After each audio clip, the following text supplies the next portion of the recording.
Empecemos con el primer evangelio en ser escrito, el evangelio de San Marcos. Aunque tenemos en nuestra Biblia, en nuestro Nuevo Testamento, un orden diferente. San Mateo, San Marcos, San Lucas y San Juan, que obedece a criterios de la iglesia de los dos primeros siglos, más o menos, ¿verdad? El primer evangelio hoy en día, por consensus, por opinión unánime de todos los exégetas prácticamente, ¿no?, fue el evangelio de San Marcos. Es un evangelio escrito en Roma para la comunidad cristiana de Roma, que había comenzado como una comunidad de judíos conversos en el momento en que se escribe este evangelio. Fines del año 69 o principios del año 70, es una comunidad en su mayoría gentil, paganos conversos como tal, que todavía tiene las cicatrices, las memorias de la persecución crudelísima de Nerón. Nerón fue emperador de Roma del año 54 hasta el 9 de junio del 68, en que el Senado romano, cansado ya de su régimen de terror, de su tiranía absoluta como tal, que había mandado inclusive ejecutar, había mandado inclusive matar a varios senadores sospechosos de conspiración, condena a muerte a Nerón, porque Nerón había dado muerte a su propia madre, a su esposa Casia Popea, su madre Agripina, su esposa Casia Popea, al hijo que había tenido con ella, a muchos senadores, hasta su profesor, su querido profesor, el filósofo estoico Séneca, lo mandó a matar, diciéndole que se abriera las venas, ¿no? Y todo eso. O sea, Nerón no era bueno para nosotros los profesores, ¿no? Como tal. El 14 de julio del año 64, según nuestro calendario, se desató un fuego en la ciudad de Roma que destruyó 7 de los 10 barrios de esa ciudad. 7 de los 10 barrios. Nerón se dio cuenta que el populacho empezaba ya, ¿no?, a murmurar, a chismear que él había prendido fuego a Roma, porque Nerón había dicho públicamente que estaba cansado de Roma, que Roma le aburría, le aborrecía, porque era una ciudad en aquella época. Roma era una ciudad de barracas de madera, no los grandes monumentos de mármol y de piedra que vemos hoy en día, ¿no? Quería construir otra ciudad para desviar, o sea, para, por decir así, confrontar esos rumores de que él había prendido fuego a Roma. Nos dice el historiador romano Tácito, que vivió una generación posterior, ¿no?, pero que recoge esos eventos. Tácito, que murió hacia el año 117, nos dice: Nerón culpó a los cristianos, que fueron perseguidos y sometidos a torturas espantosas. La persecución terminó ciertamente cuando Nerón se suicidó el 9 de junio del año 68. Quizás había empezado a terminar antes. Pero la cuestión es que todavía quedaba la memoria de San Marcos. Escribe su evangelio en una comunidad que tiene memorias de un Cristo encarnado en su iglesia sufriente. Luego su evangelio está caracterizado, como han dicho casi todos los expertos, los exégetas en San Marcos, casi todos ellos, ¿no?, por una imagen de Cristo como un siervo sufriente. La cruz predomina en el evangelio de San Marcos. Su relato de la resurrección es muy breve, mucho más breve que el de los otros 3 evangelios, ¿no? ¿En qué se centra la cristología de San Marcos? En 2 puntos. Primer punto, 2 puntos. Quiero repetir esto: el secreto mesiánico y el título Hijo de Dios. Expliquemos. ¿Qué cosa es el secreto mesiánico? Se explica mejor con ejemplos que con una definición. En 8 textos del Evangelio de San Marcos, algunos añaden 2 más. Jesús, mirando a sus discípulos, después de haber hecho un milagro patente a sus ojos, o después de la confesión de Pedro, por ejemplo, en Marcos 8:29 y siguientes, ¿no? ¿Quién dicen ustedes que soy yo? Tú eres el Mesías. Les prohíbe enérgicamente que le digan nada a nadie. Pero esto parece no tener sentido, esto parece ser absurdo. Aquí lo práctico sería que Jesús dijera: vayan y díganle a todo el mundo lo que ustedes me han visto hacer. Resucitar a una niña muerta, curar a un leproso, expulsar demonios. No, les prohíbe enérgicamente que lo digan, y por lo menos en 3 ocasiones esa prohibición, ese mandato es desobedecido. Usualmente en tierras paganas, del otro lado del Jordán, en la llamada Decápolis. Ahora bien, Jesús le ha dicho a Pedro, Pedro ha contestado la pregunta de Jesús: ¿quién dicen ustedes que soy yo? Tú eres el Mesías. Tú eres el Mesías. Está bien, Pedro tiene la respuesta correcta. Pero inmediatamente Jesús Jesús les prohíbe decir nada a nadie, y entonces predice por primera vez en 3 ocasiones en ese evangelio, con sus textos paralelos en San Mateo y San Lucas, predice su pasión, ¿verdad? El Hijo del Hombre será entregado a sus enemigos, a los ancianos, a los escribas, ¿no? Será crucificado, pero resucitará al tercer día. Lo repite 3 veces. En el capítulo 8 de San Marcos, ¿verdad? O sea, capítulo 8, versículos 30 en adelante, su primera predicción de la pasión, ¿no? Versículo 31 en adelante. Luego el capítulo 9, versículos 30 en adelante. Y el capítulo 10, amén. La misma cosa. 3 predicciones de la pasión. No. Él dice, Jesús comenzó a enseñarles que el Hijo del Hombre debía sufrir mucho y ser reprobado por los ancianos, los sumos sacerdotes y los escribas, que le matarían, que resucitaría a los 3 días. Y al decir, dice San Marcos, que hablaba de esto abiertamente. Es todo lo contrario de la prohibición de no decirle nada a nadie. No digan nada a nadie lo que Pedro me ha dicho. Tú eres el Mesías. No le digan nada a nadie de esos milagros que ustedes me han visto hacer. Los leprosos son curados de su impureza legal. Los muertos resucitan. Los ciegos ven. No digan nada a nadie. Ahora, de mi pasión, lo dice abiertamente. ¿Qué ocurre? Pedro se escandaliza, ¿no? Y se pone a reprender a Jesús. San Marcos no nos da las palabras exactas de Pedro. Nada más nos dice que lo reprende, pero podemos leerlas entre líneas, ¿no? Pero óyeme, gallo, ¿qué es esto que te van a crucificar? Tú tienes complejo de persecución. Tú me oíste decir, tú eres el Mesías. Lee mis labios, Mesías.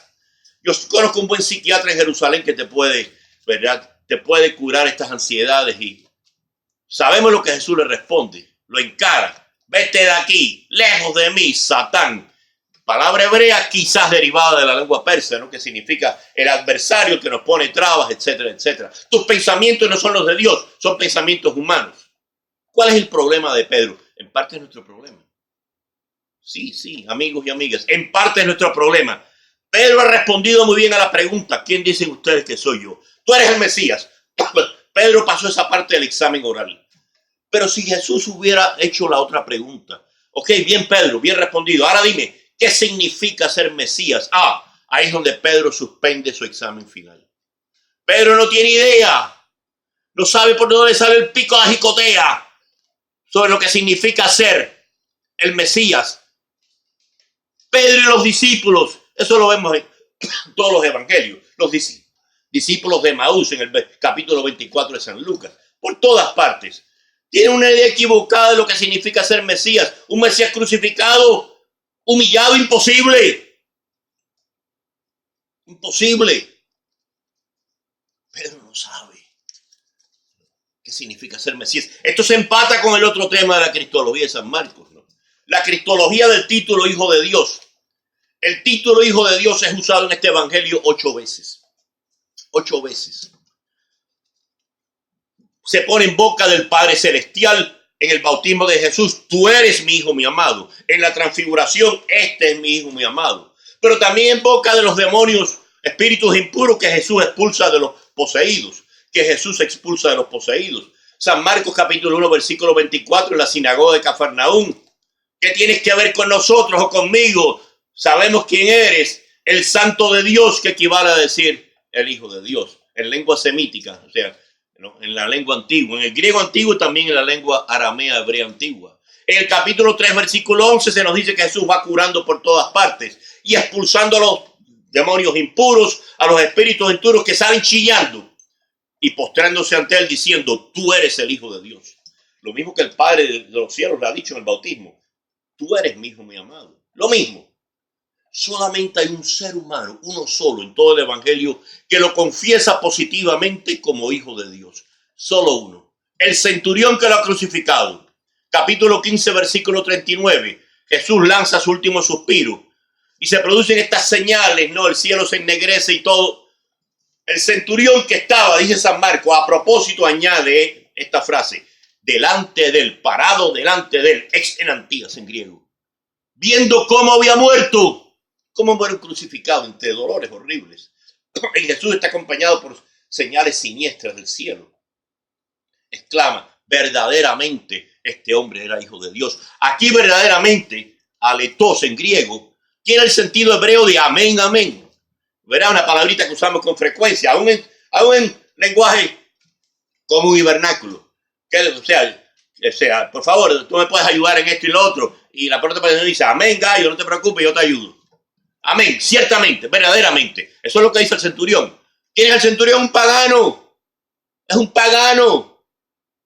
O bien un romano latino de Roma, de Italia, o bien un mercenario sirio que los romanos contrataban, que formaban la guarnición militar de la fortaleza romana, la fortaleza Antonia, que estaba colocada en la esquina noroeste del templo y estaba ahí precisamente para mantener el orden. Por si acaso había, como había con cierta frecuencia, motines de judíos en torno a las grandes fiestas del templo y todo eso. Probablemente era eso, un mercenario sirio. Lo que fuera, era un pagano. Esto lo confiesa. ¿Qué nos dice San Marcos con esto a nosotros, hermanos? A ustedes y a mí. Buscamos a Jesús ahí donde solamente se le puede encontrar. Lo encontramos ahí. O lo queremos buscar donde nos conviene más a nosotros. Queremos buscar a Jesús, ¿verdad? Según la imagen y semejanza de nuestros propios caprichos. En los momentos de triunfo, la gente nos aplaude. Oh, qué sabio eres.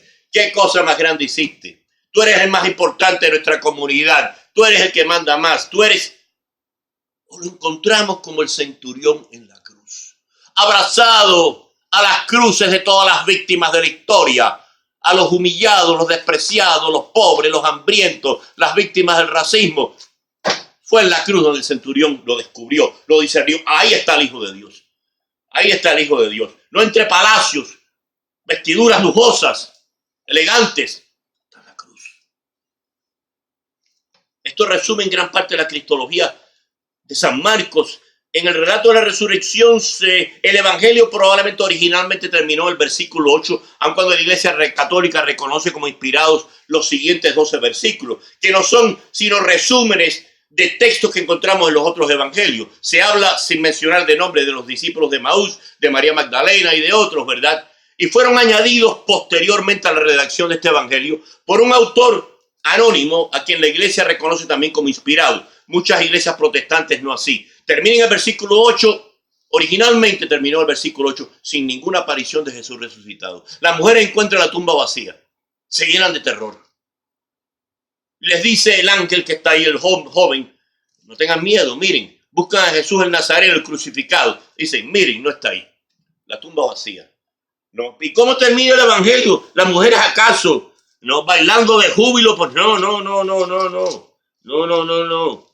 Las mujeres terminan al final, ¿no? El versículo 8. Salieron huyendo del sepulcro, pues un gran temblor y espanto se había apoderado de ellas. Y no dijeron nada a nadie porque tenían miedo. Si ahí terminó el evangelio originalmente y después se añadieron los otros 12 versículos, también inspirados por Dios, posteriormente al tiempo de San Marcos, verás un debate que se realiza hoy en día en las comunidades académicas, ¿no? Pero probablemente fue así, probablemente terminó el versículo 8, originalmente, ¿verdad? Las mujeres salen temblando de miedo. El griego ahí dice, efobuntugar, que no es una forma elegante de escribir el griego, es una forma chapucera. Pero a San Marcos no le interesa ahí la elegancia, temblando de miedo. Eso es clave. La humanidad de Jesús en el Evangelio de San Marcos adquiere un momento decisivo en la oración del huerto. Y con esto termino la cristología de San Marcos. Se nos dice, Jesús lleva al huerto de Getsemaní con los hermanos hijos de Zebedeo, Juan y Santiago y Pedro, ¿no? Se nos dice en el versículo 32 y 33, fueron una propiedad llamada Getsemaní. Y dijo a sus discípulos, siéntense aquí mientras yo hago oración. Tomó consigo a Pedro, Santiago y Juan, comenzó a sentir pavor y angustia. Está bien, la traducción es lo más cerca que se puede decir del griego. Pero el griego original, de nuevo hermanos, el griego original es mucho más fuerte, más profético, más peligroso que la mayoría parte de nuestras traducciones. Pavor y angustia, terror y temblor, está bien. Pero el verbo griego, exambeomai, significa, lo usaban los dramaturgos griegos 5 siglos antes de Cristo, para hablar de ese horror que sus personajes en sus obras de teatro tenían ante el sino fatal, el destino desconocido que les iba a acarrear la muerte o desgracia o sufrimiento. Tenían terror, ese destino que les venía arriba. En Jesús no es un destino fatal y ciego, es la voluntad del Padre. No, es su entrega plena al plan de salvación del Padre. Pero Jesús, plenamente humano, siente este terror y temblor. Esa palabra griega que les cité, exambeomai, no tiene traducción a nuestro vernáculo. Para un griego de la época significaba un horror, un temblor, un pavor que era imposible de definir. Lo más que nos acercamos hoy en día en nuestras traducciones de la Biblia es a pavor y temblor, o pavor y horror, o un horror espantoso, pero no recogen bien, ¿no?, los sentimientos de Jesús de lo que me viene arriba. La humanidad de Jesús. la humanidad sufriente de Jesús. Entramos en comunión con ese Jesús lleno de extambeomai. Si lo quieren escribir, EKTHAMBEOMAI.